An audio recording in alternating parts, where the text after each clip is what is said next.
Welcome, everyone. My name is Naveen Sunkavally. I'm an engineer here at Horizon 3. With me is Rob Alderman. Rob, you want to do a quick intro? Sure. Yeah, my name's Rob Alderman. One of the early engineers here at H3. In fact, I just realized tomorrow is my work anniversary. So I think it's 3 years now. And I currently run the data team here. Awesome. Yeah, so Rob and I are part of the founding team at Horizon 3. We've been here for more than 3 years. So we've seen the company grow over the years and customer adoption as well. So it's been pretty humbling for us to see customers use our product every day, running pen tests in their environments to find and fix problems that really matter. And a lot of our customers are partners as well, partners who use NodeZero as a force multiplier to run pen tests against their own client environments. And so we appreciate all of our partners as well. Along with the growth in our customer base, over the years, we've made a few big changes to the product, and the product has evolved. So today we're going to talk about one of the big advances we made recently, and that's to our user interface. So over the last year, the Horizon 3 engineering team has been working on a major redesign of our front-end user experience. And as of March of this year, we've rolled out this new interface to all of our users. So the topic for today is really discussing these user interface changes. Really, we wanted to do this in order to make pen testing more accessible. We have a lot of rich data, and pen testing, cybersecurity in general, is really complex.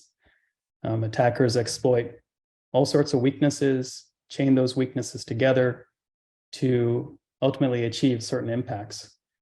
And we really wanted to make the explanation of attack paths, how we summarize those, how we present that information as digestible and consumable as possible, and ultimately to drive certain fix actions to fix the problems that really matter. So we're going to talk a lot about improvements we've made to reporting and charting and so forth. For our users that are used to the old portal, this session will be an orientation, so you can get up to speed with the new portal and all the functionality that's in here. In addition, another big advance we made this year is we released a new Horizon 3 CLI tool that's publicly available on our GitHub. And so this tool can be used for a lot of different types of automation, like scheduling recurring pen tests, exporting data out, pushing it to other systems, and so forth. So we'll spend some time talking about how that tool can be used to plug into your own workflows. All right, so let's dive in. Let's get started. For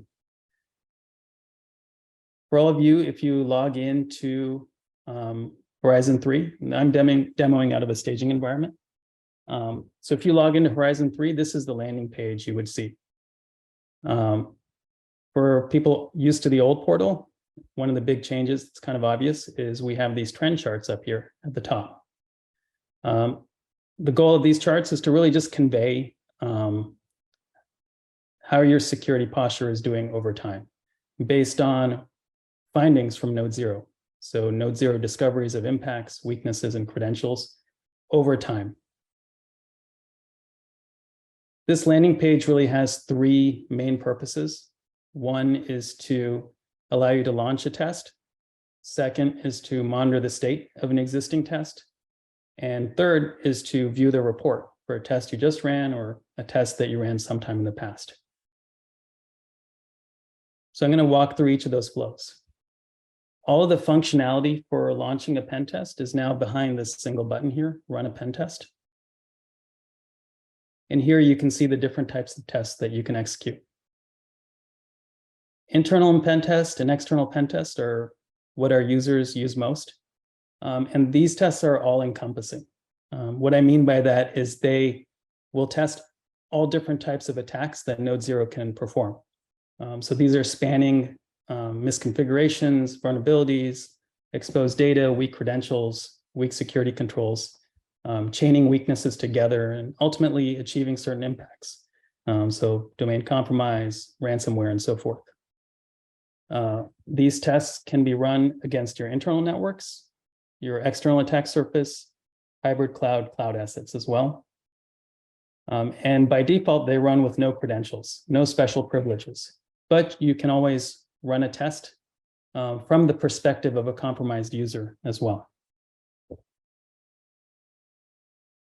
In addition to these main tests, we also have end-day tests here. And end-day tests are special purpose tests that are developed by the Horizon 3 attack team. Our attack team is really active in the security research community and is always on top of the latest vulnerabilities that are being disclosed. So whenever something new comes out, our attack team is out there trying to understand what is the impact of this vulnerability, what's the likelihood that a threat actor can take advantage of it. And our attack team takes a lot of pride in reversing patches and trying to come up with exploits to prove out vulnerabilities. So the team will often disclose those exploits on our public GitHub, but also make them available. On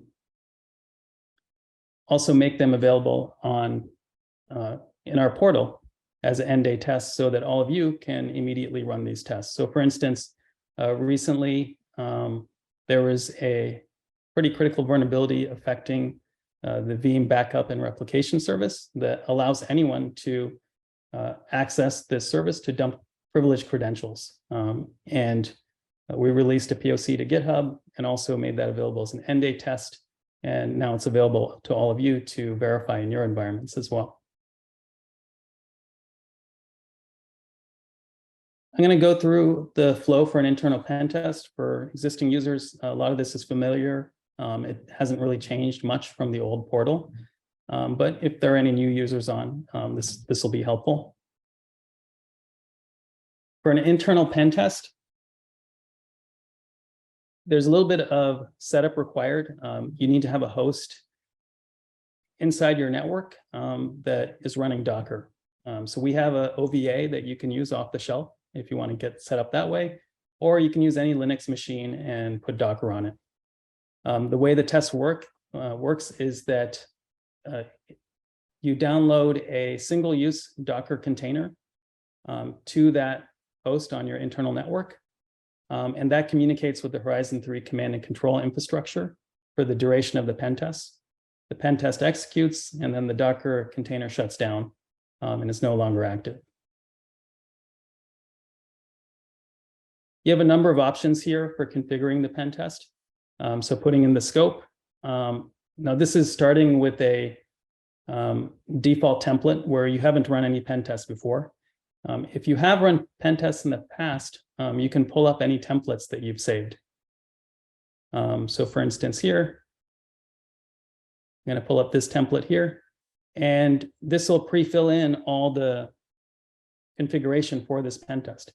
And if you're confident in those settings, you can directly run that pen test right away. So we had a quick run option before. This is kind of the way you would accomplish that in the new interface. Going back here, now let's say you're setting up a new pen test from scratch. You've never saved a template before. You can go here and put in the IP range that you want to test. We don't really have any limitations on what you can test. If you wanted to put in the full IP space, you can do that. So this is all of our C1918 space. It's close to 18 million IP addresses, and you can throw it in there if you want. We have a number of optional screens. So if you want to give any hints to NodeZero, domain, company name, and so forth, which are used for open source intelligence gathering and certain attacks like password spray and so forth, you can do that. You can plug in AWS account IDs, Git accounts for additional attack content. A bunch of attack configuration options here. I'll skip through that. And scheduling, and then review, here at this step, you can save a template if you wanted to, and then pull it up for later use. I'm not going to do that, but I'm going to click run a pen test. So again, if you're used to the old portal, this flow is very similar to what you're already used to. There's a script here. Now you just copy this, and then you go to that host inside your network, and then you just execute this curl command, and then it will take care of everything else from that point. In about 5 to 10 minutes, the pen test will spin up and get going.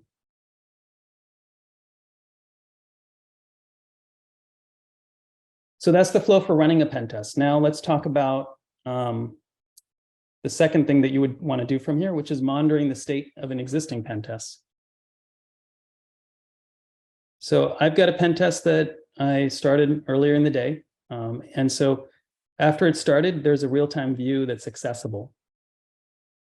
So the real-time view, this is for an external pen test that I kicked off. For an external pen test, there is no Docker container you need to deploy. It's all done, managed by our cloud. So there's no setup. It's a little bit easier to kick off. And through the real-time view, you can get an active idea of what the pen test is doing. So you can see all the modules that are currently executing, as well as a list of what we think are important discoveries that NodeZero has made throughout the course of the pen test. So if you look at the notable events here, there's quite a few. So a lot of AWS related events, perimeter breach, for instance, we exploited Log4Shell, and we exploited Tomcat web application default creds to upload a WAR file. So there's all sorts of attacks that were done, and anything significant such as perimeter breach or AWS user compromise and so forth, you can pull up here and see in the notable events, so you have an idea of what it's doing. In addition, in the new interface, and this wasn't really present in the old interface, we have additional controls for pausing and resuming the pen test directly here. And you can also inject credentials. So if you want NodeZero to operate from the perspective of a compromised user, you can put those credentials directly in here. So again, a lot of this is similar to the old portal, so I won't dwell on it. Now, after a pen test completes, you want to look at the report. We'll go into the report shortly, but one of the things I want to show is all the cool filtering capabilities that are available on this landing page. So it may not be obvious, but if you go here, look at impacts, you can filter on pen tests based on the type of impacts achieved. So give me all pen tests where we got to domain compromise. And that'll pull up the list of pen tests based on that impact. Give me all pen tests with critical weaknesses. Or give me pen tests, for instance, with AWS users that were compromised. In addition, the search box here is really powerful. So it might not be very obvious, but you can do a lot here. So if you want to search for a specific weakness like Eternal Blue that appeared in all of these pen tests, you can filter based on that. Or a specific user whose credential is compromised. You can search on that. So Jay Smith was compromised in all these different pen tests. You can also search by IP address as well. So this is a domain controller we have in our cyber range, and it appears in a lot of different pen tests. So I'm going to filter on tests where we had domain compromise and look for a test that one of our attack team engineers, Tyler, kicked off recently. And then we'll drill into the report and we'll show all the capabilities that we've introduced in our reporting. All right, so this is our new reporting interface. We made a lot of changes here to the way we present our executive summary, our impacts and weaknesses. So I'm going to spend some time walking through that and what that looks like. The executive summary page here is a complete rewrite compared to what we had in the old portal. And really, again, our focus was on trying to make pen testing digestible. So we have a lot of data. How do we communicate what NodeZero achieved and what things you should focus on fixing. So in the summary text here, we highlight the top 3 impacts that NodeZero achieved. So this is our cyber range. We've got a lot of purposely vulnerable stuff set up. And so the top 3 are all related to domain compromise. So compromising domain admin accounts in 2 different domains, and then some critical vulnerabilities that were identified affecting some domain controllers. You scroll down, then here are the top 3 weaknesses that you should fix that we've identified based on all the attack paths. So these are all CVEs affecting domain controllers, which is understandable. So Eternal Blue, Zero Logon, Pettypotem. And then finally, in this 3rd section, something that we've added in the new portal is the top systemic issues that are affecting your environment. So any good pen test is not just about specific point weaknesses that you need to fix. It's about exposing underlying problems in security processes, security tools, password policies, and so forth. And so we wanted to elevate it to not just be about, okay, you need to fix this specific weakness to cut off all these attack paths, but also bring up the conversation around, okay, this is what NodeZero noticed based on the big picture assessment of your environment.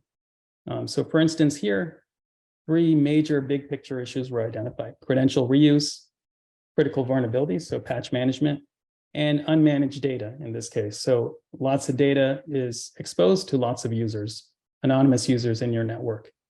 And these are based on our assessment of a lot of environments and the types of issues that we've seen that are very prevalent. We've started categorizing those big picture things and how you can address those. And now we're surfacing that in this summary here.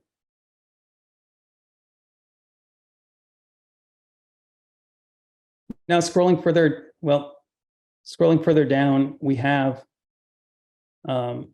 what I think is a really nice summary of the pen test as a whole. So to the right here are all the impacts that NodeZero achieved during the course of the pen test.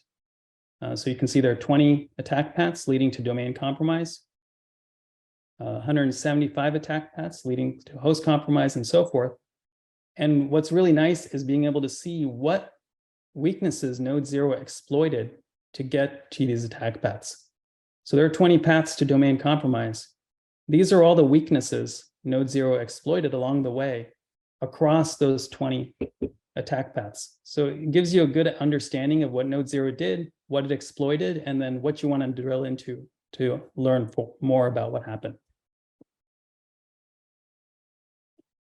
If you click here and go to the impact type, then you'll go to the impacts page and it'll be filtered on those specific domain compromise paths. Down below, as I mentioned, are the systemic issues. So again, coming back from the summary above, these are the big picture issues that we identified in the pen test. There are weak passwords. There are 10 passwords that were found to be easily guessable. So, an attacker could guess them through password spray or credential stuffing attacks. These aren't kind of made up. So we wanted to really relate the causes, these issues, with how NodeZero actually took advantage of them during the course of the pen test. So because there are weak passwords, NodeZero found 10 passwords that could be used in password spray or credential stuffing attacks. And therefore, we recommend implementing a better password policy. Inadequate endpoint security controls. We have a lot of customers that have EDR deployed, but they're not tuned very well to prevent actual credential dumping. So there's a systemic issue here around inadequate endpoint security controls, and NodeZero exploited this to be able to dump 130 credentials on different hosts. And so the policy recommendation, therefore, is to tune your endpoint security controls.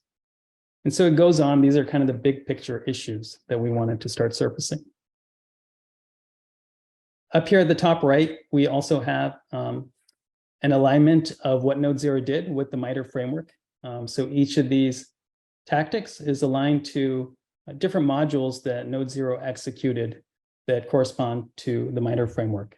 So 1,710 modules that align to reconnaissance, for instance. So that it's a kind of a nice summary view that you can use to answer the question of, well, what is NodeZero doing as it relates to MITRE? I'm going to drill into the impacts page now. So this page, again, was completely redone as part of the new interface. And the goal of this page is to really communicate what NodeZero achieved during the course of the pen test. And also kind of give you an idea of what to focus on in terms of critical choke points or things that you should be thinking about fixing. Here, top right, top left, we got this chart here that shows all the impact types that took place in this pen test and the number of attack paths corresponding to that. So 20 domain compromise paths, you can filter on that. Now, across all these attack paths, you can also start seeing what weaknesses, credentials, and hosts were commonly abused. So LLM-NAR poisoning, in this case, showed up in 157 attack paths on this specific host, 10.02.23.51. So that might be something that you consider fixing. Or looking at credentials. Which credentials showed up in the most attack paths? AJ Smith is a domain admin. How did we compromise that credential? How can we fix that to kind of knock off all these attack paths? And by host as well. So it gives you an idea of the choke points that you want to focus on fixing. Another cool thing that we added in the new interface is this time to compromise column. And this is kind of a proxy for how complex an attack path is. And so if something is able to be executed faster by NodeZero, then that's an indication that maybe that's something you want to fix first. So for instance, if you want to look at domain compromise paths,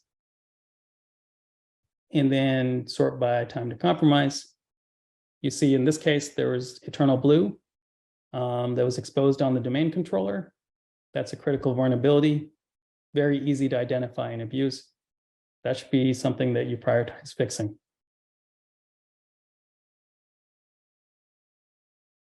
All right, I'm going to drill into an attack path from here, and you can get a lot more detail about specific attack paths that way. So let's say I want domain compromise and using LSA dumping as a weakness, so OS credential dumping. So that pulls up 3 attack paths. And I'm going to drill into this first one here. All right. And so now this is the impact details page that we've redone also with the new interface. And my opinion, this is really powerful. It just tells the story of the attack path. So you can get a summary of what happened here, what weaknesses were exploited, what credentials were used in this attack path, and what hosts were involved in this attack path. There's a narrative explanation, step by step, for what NodeZero actually did. Up here, you've got the proofs as well. So this is 100% real, right? So every single step of the way, we wanted to prove that this attack actually happened. So this is an example of dumping creds off of NTLM relay and getting credentials, logging in as a local admin and so forth. So every step of the attack paths, there's different proofs. Here are the weaknesses that were exploited, credentials, and hosts involved. And then down here is the actual attack path. And you can drill in here and explore even more. So this is a really cool attack path. I won't go into too much detail about it, but it involves at a high level doing LLM-NAR poisoning to dump credentials using local admin privileges on a host, then using a local admin to dump LSA, getting credentials from LSA, which is a domain user, and then abusing an ADCS attack, so Active Directory Certificate Services. 2021, the guys at SpectreOps put out a really important research paper on abusing Active Directory Certificate Services. So that's implemented in our platform as well. So using this, we got domain admin, credential, and then logged in. All of that I just explained is actually 100% in this narrative here. It can be digested that way. You can also click into this impact path. So this last step, we're getting domain admin. Here's the proof for it. Here's the commands that executed. And here are the MITRE tactics and techniques that that module aligns to. So initial access, lateral movement, credential access, lateral movement, so forth. So there's a tremendous amount of detail here, and you can dig and explore and really understand what took place. Hey, Naveen, we have a great question in the chat. Bill Sure. was wondering if you're able to go into some more detail about the attack paths in particular. Sure. Can I get more specific on the question? You know what, that was as detailed as the question itself was. So I'm just think they're looking for you to expand on it a little bit more if you're able to. Yeah. So the attack path shows the entire chain of modules that NodeZero executed to achieve a certain impact. So in this case, it's a domain compromise. So if I use this as an example, NodeZero starts at time 0. This is the launch point from this host. And in this attack path, if I blow it up a bit, you can see all the actions that NodeZero took, right? So it identified a domain controller at this instant, which is 3 minutes and 42 seconds in. And then over here, it exploited LLM poisoning. So each step of the way in the attack path, every time there's a significant weakness or credential that was compromised, that shows up in the attack path. So these weaknesses, SMB signing not required, LLM poisoning, how we acquired these credentials are all linked together in these attack paths. Ultimately, this first weakness of LLM poisoning combined with lack of SMB signing not required led us to getting a local admin credential. And then from here, we use that local admin credential to further dump more credentials from that host, from LSA, which is a place in the registry. This is an NTLM hash we got for a user from LSA dump, and then that led to getting domain user access. So that's how we got a low privileged domain user. And from there, we exploited Active Directory certificate services on another host, which is up here, 10.0.2.29.2. So it's less about the detail about the specific attack path, but it's really just telling the story of the different events that took place to ultimately achieve the impact. And along the way, if you click in to each of these steps, you can link it to the weakness, the MITRE tactics, and the proofs, so you can really understand what took place. Hope that answers that question. Yeah, that was awesome. We did have one other question come in too. Can our solution test both websites and applications? Both websites and applications. So our solution, NodeZero, is really focused on everything below the custom web app layer. So what does that mean? So if so we test everything from web frameworks downwards. So web frameworks, web servers, various ports and services, SMB, LDAP, and so forth, internal and external, cloud, and so forth. We do check for a lot of common exploits that affect web applications that have to do with how they're configured, like are you set up in debug mode, or do you have default credentials and so forth. What we don't specifically test for is business logic issues. So if you have a custom web application you've developed and really this is kind of the domain of manual pen testers today, is really understanding the behavior of a web application, how it's supposed to function, and then trying to poke holes in it. That's not something that we're set up to do at this time. But everything below that custom web app layer is where we focus on.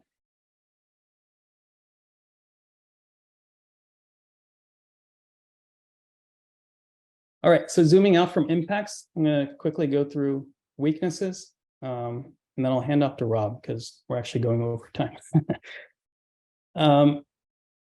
So weaknesses is another really important page. So we redesigned this again with the new interface. And this page is really about helping you understand what you should be fixing. So all of our weaknesses are prioritized. And as an input, if it's a CVE, we use the base score of the CVE, but we apply a lot of context to that based on the type of impacts that that weakness led to. So if a weakness led to like domain compromise, then that's going to boost up the score of that weakness and make it more critical and worthy of fixing. So over here, we added these charts here that really allow you to drill down into these weaknesses by severity, but also by impact. So in this case, there are 20 weaknesses leading to domain compromise. So you can filter on that.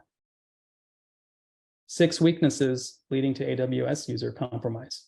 So that relationship between weaknesses and impacts is really important because ultimately this tells you how a weakness can be abused to achieve an impact. And so those are what you should be prioritizing because it's not always one-to-one with whatever CVSS score is out there.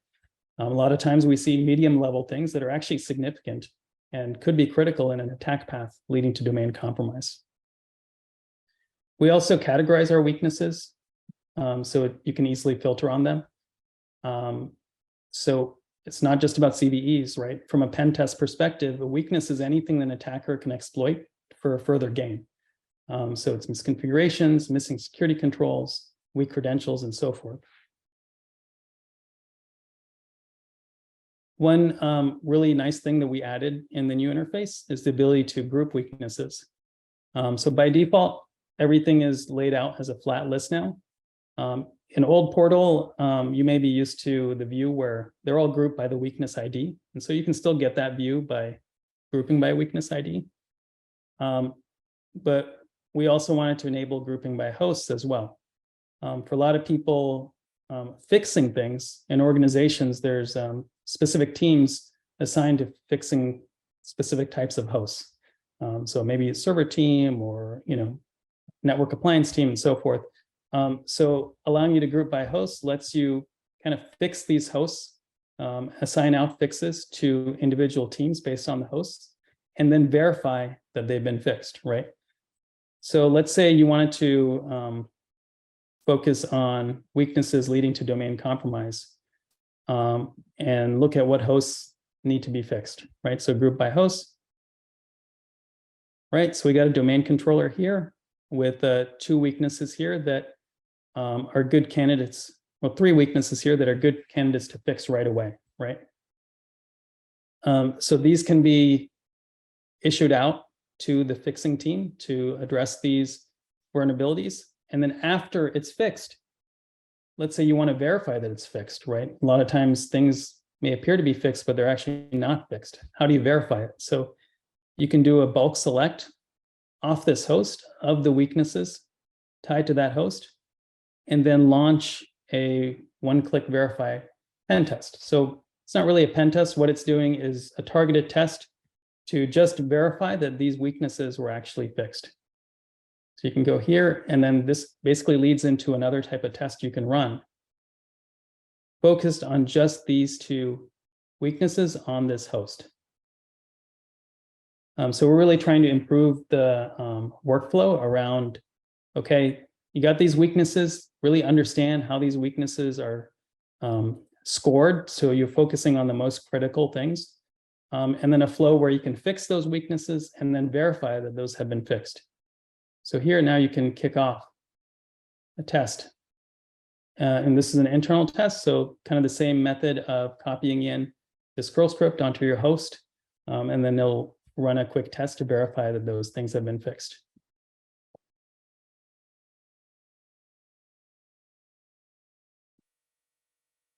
All right, so I am over time at this point. I'm going to hand off to Rob. If there are any questions, Ellie, I can take those. We have a couple of questions here, but I think I'm working with Noah to get some typed answers to respond to those 2. If you want to go ahead and pass off to Rob. Sounds good. Thanks. Thank you. Okay, great. Thank you, Naveen. I'll go ahead and share my screen. Okay.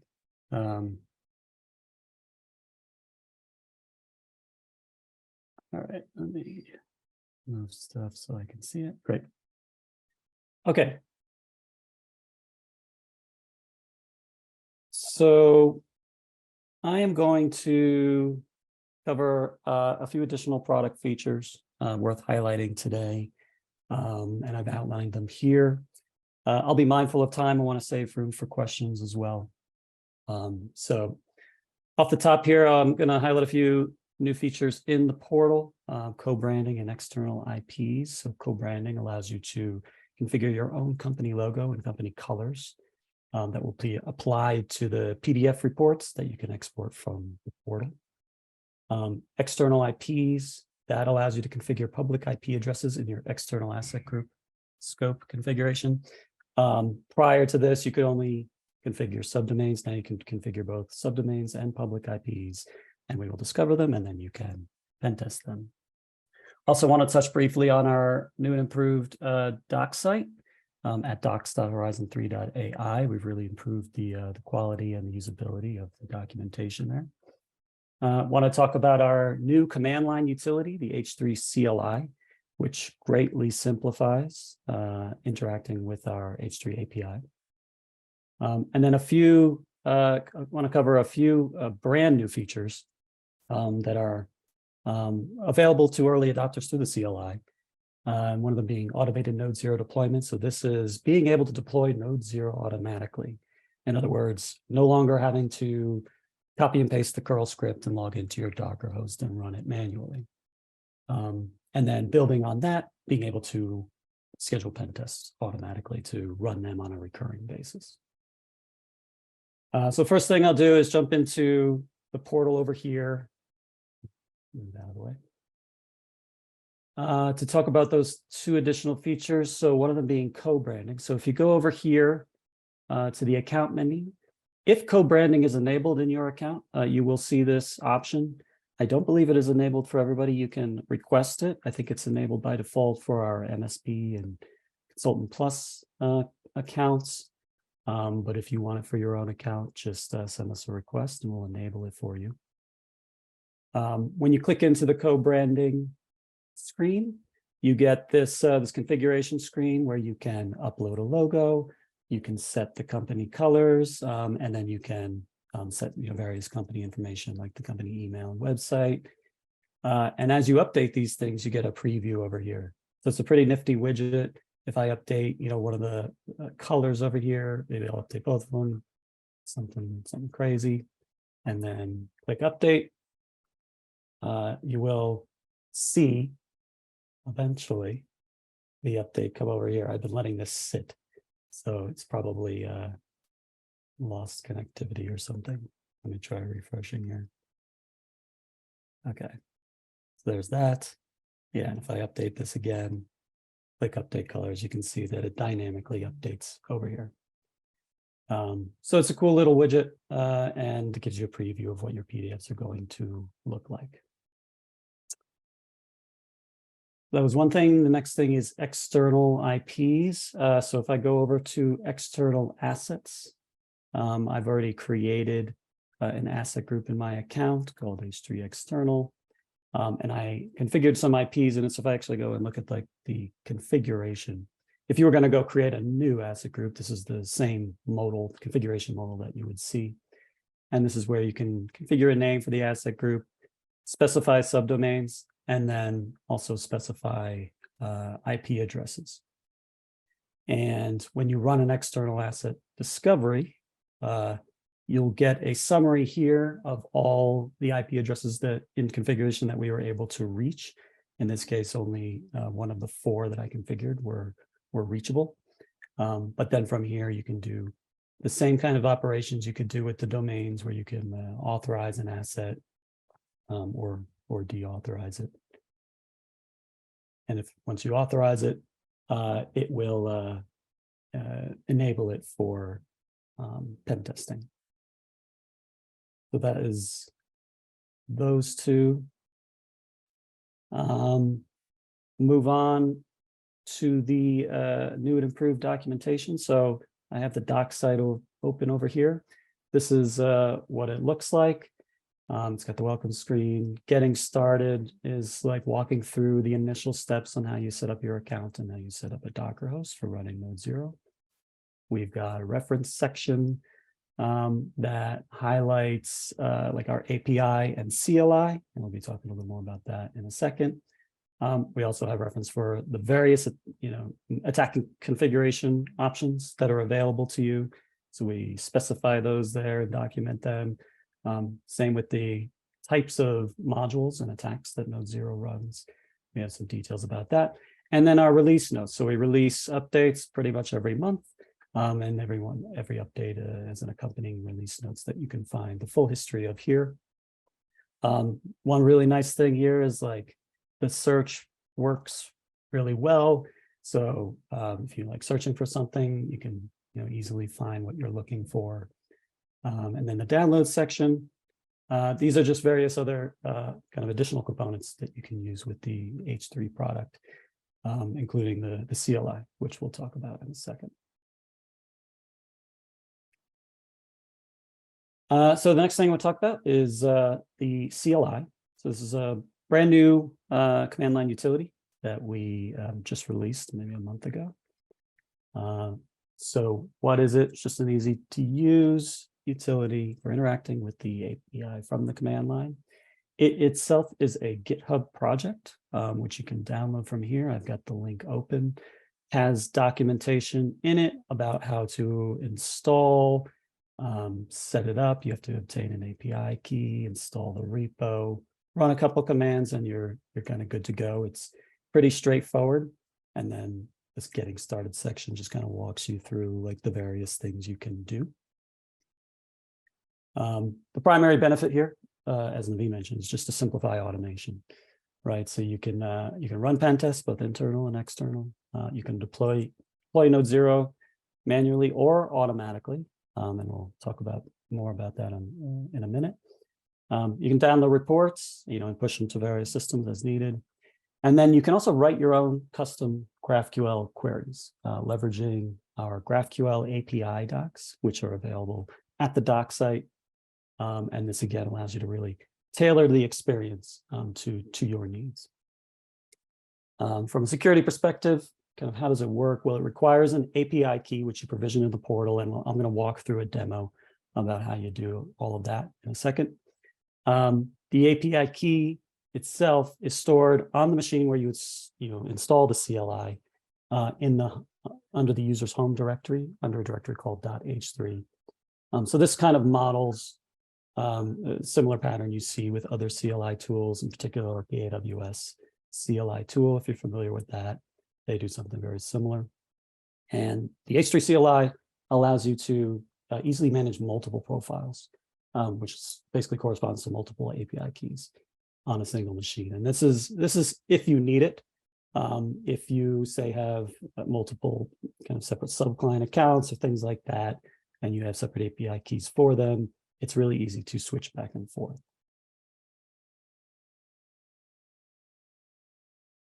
So one of the nice features that the CLI enables is this automated NodeZero deployment using what we're calling the NodeZero Runner. So what is this NodeZero Runner? Well, it's just a background process that runs on your Docker host that deploys NodeZero automatically for you. And again, this is saving you having to copy paste the curl command and all of that. It's really easy to use. Spinning up a NodeZero Runner can be done with a single CLI command. And I'll demo that in a second. How does this runner work? It just sits there and polls the H3 API every 60 seconds. And then, just waiting to be told what to do. And really the only thing we ever tell it to do is deploy NodeZero when a pen test is assigned to it, right? So it's not going to deploy NodeZero for just any pen test that you create. You actually have to assign the pen test to the runner. And that's what tells the runner to deploy NodeZero for you. So the support for assigning pen tests to a runner is now available in the CLI. We are adding that support to the GUI currently, and we expect it to be available soon. ETA on that is next month. And so that'll be really nice. So you'll be able to create pen tests in the portal, assign them to a runner, and then click go, and you're kind of done. You don't have to worry about copying and pasting the curl command. You can also, getting into this perspectives bullet here, you can manage multiple NodeZero runners, not just one. You can have many kind of distributed through your network on various Docker hosts, and they're all very easy to manage through the CLI. And this kind of enables what we've been calling perspectives here. And that is the idea that, an attacker might breach your network over in this subnet, in this business unit, or maybe over here in another business unit. And you want to understand what can the attacker do from there, right? And that's kind of the power of NodeZero and autonomous pen testing, is that it's really easy to run NodeZero from those two locations and see what it can see. And so setting that up with these runners and being able to kind of schedule pen tests to them and assign them to runners makes managing all that complexity very easy. And so, like I said, that will be available in the portal very soon, within the next month. And then the runner I mentioned is a prereq for automated pen test scheduling. So if you want to run pen tests on a regular basis, you need to be able to deploy NodeZero, and this NodeZero Runner is how you do that. The NodeZero Runner can be configured very securely. You create an API key for it, and you can specify a specific role, the NodeZero Runner role. This role has extremely limited permissions. It can really do nothing more than deploy NodeZero. It cannot create new pen tests. It can't read any pen test data, nor can it download reports. And so the idea here is, you're going to set up the CLI on some, machine in your network. The risk is that if that host got compromised, then the attacker could use the CLI's API key to get into your H3 account. But with this specific role, they can't really do anything. They can't read pen test data. They can't even get the list of pen tests. So it just adds that extra layer of security there. So I'm going to go through the demo really quick. The use case here is I'm just going to set up the CLI on a Docker host in our test range and use the NodeZero Runner to deploy NodeZero automatically. And it's really as simple as these 4 commands. So we're going to install a CLI. We're going to create an API key for the runner and install it to the CLI. And then start the runner with this one command, and then create a new pen test and assign it to the runner. And that's what this additional parameter does, which is available through the CLI currently. So what I'm going to do is I've got 2 windows here. The top window, I'm just going to keep this as on my local machine. But the second window, I'm going to SSH into the Docker host. And there we go. Okay. So I'm here in the Docker host. First thing I got to do is install the CLI. So I'm going to use this git clone command. If you don't have Git installed, you can download the CLI as a zip file from the GitHub repo. But I'm going to just run this. And there we go. I should have an H3 CLI directory there. I do. And I'm going to switch into it. From here, now I have to create an API key for the runner and install it. So I'm going to switch over here and go into account settings. This is where you can generate API keys. So I have a few API keys already created with basic user permissions. I'm going to generate a new one with NodeZero Runner permissions, right? So here are the options. You can create API keys with user read-only or NodeZero Runner. So I'm going to create an API key. It gives you the secret key here. I'm going to delete this key right after the call, so this isn't something anybody could leverage. And even if they did, they're not going to be able to see much because, again, the permissions are very restricted. So I'm going to copy that key. And now I'm going to, over here, install it. So it's pretty straightforward. Just bash install it sh, and then pass in the API key. So looks like everything worked as expected. This last one is telling me that if I want to put H3 on the path, I would just add these commands to my bash profile, my login profile. but I've already done that. So H3 is already on the path. If I just type in H3, I get the full help menu here. Okay, cool. So we're good. Oh, another cool command is H3 who am I? So if you do H3 who am I, it will give you back information about the user attached to that API key. So every API key is attached to a specific user in a specific client account. An API key cannot move, switch from one client account to another. It is always limited to a specific client account. And then here you can see that the role is set to NodeZero Runner. And if I try to do anything right now, like get the list of pen tests or something, I will get a you are not authorized error. Okay, and I'm going to clean up this error just as soon as this call is done. All right, where was I? All right, so we've installed it. Now I'm going to start the runner.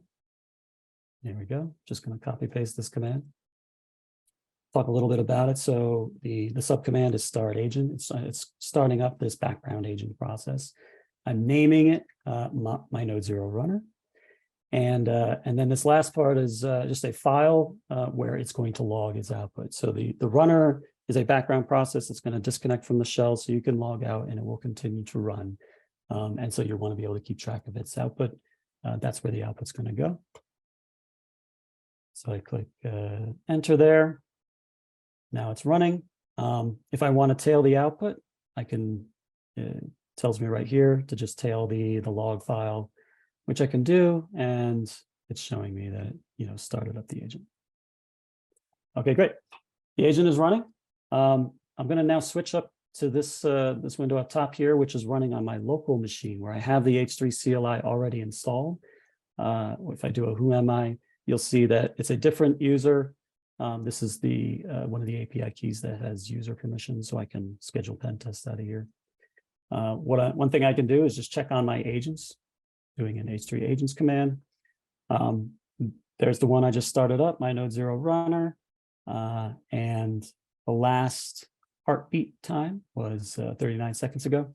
So this last heartbeat time is useful to let you know that the runner is still active. If that gets to be more than a minute, or several minutes or several hours, then there's something wrong. Either your runner is not running, or it's lost connectivity in some way. Okay, last thing is running a pen test and assigning it to it. So this is the commands. I'm going to copy it and paste it here. So what am I doing? So this is the normal run pen test command from the CLI, specifying an op template for it to use, in this case, tiny scope that's in my account. And the additional parameter here is the agent name parameter. And that's what's going to assign this pen test to that runner. So the runner knows, okay, I'm going to deploy NodeZero for this. So I run it. Get back some output. So basically this is output about the pen test record itself. And if I, and in a few seconds, if I look at the agent again, oh, there it goes. I was just going to check to see when the last time it heartbeated. So every time it heartbeats, that's when it picks up the next command to run. And as you can see, it received this command telling it to run NodeZero with this op ID. And now it's doing it. Easy peasy. So now once you've got these runners set up, you can configure automated pen test scheduling. I'll run through this really quick so we have a little bit of time for questions. But automated pen test scheduling is just running pen tests on an automated schedule. You can use the NodeZero Runner to handle the automated deployment of NodeZero. That's only required for internal pen tests. External pen tests do not require a runner. NodeZero runs in the cloud for those, so it's not something you need to worry about. Early support for this pen test scheduling is available in the H3 CLI. And we are adding that support to Portal. It'll be available next month. And it's really easy to configure. So here's the command that I would use to create a schedule to run every Monday at 5 p.m. and run the specific pen test that I just ran. it's the exact same, the last line here is the exact same command that I just ran. And all I'm doing is adding this kind of schedule in front of it. So running that would create the schedule, and the pen test would run every Monday at 5. All right, that's all I had.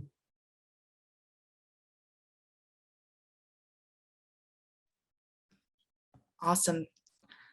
So we do have one question in the chat. Naveen, I'm not sure. Do you want to take that one? Or in the Q&A rather, not the chat. Yes, the question is around authentication-based penetration testing. So we do support credentials, pen testing. So after let me quickly show what that looks like.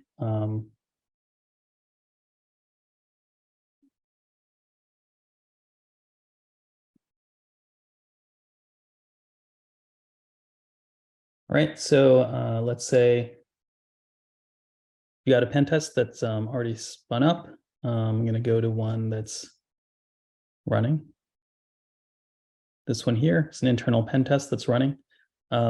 So at any point during the pen test, you can inject a credential right here. So, and NodeZero will then assume the identity of that user that you put in, and then it will conduct the pen test with those privileges.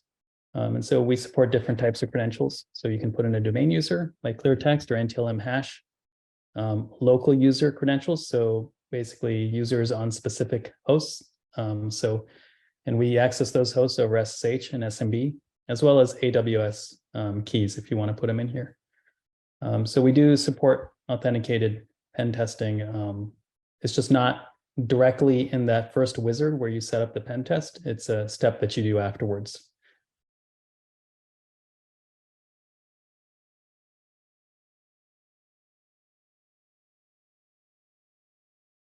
So we're coming to the end of our session today. I want to thank you all so much for joining us.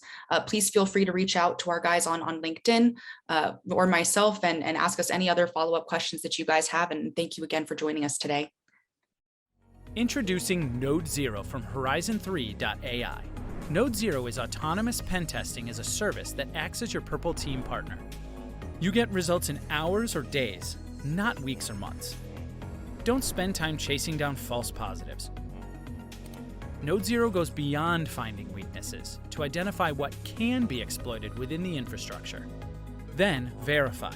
Immediately rerun on demand with just a few clicks and go through the find, fix, and verify loop to confirm that you've successfully addressed what matters.